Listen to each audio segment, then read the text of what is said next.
এরকম কোনো কারণ আছে? তোমার তো মানে মর্মাহত হইতে হবে ওদের জন্য। তো মেয়ে একটা বিয়ে দিয়ে দিছে।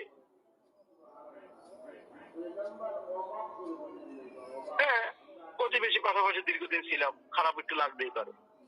সেই খারাপ লাগার তোমার যে খারাপ লাগা, হ্যাঁ, এটা অনেক ব্যবধান ছিল। আমার বুঝে এটা আসে না কি কারণে।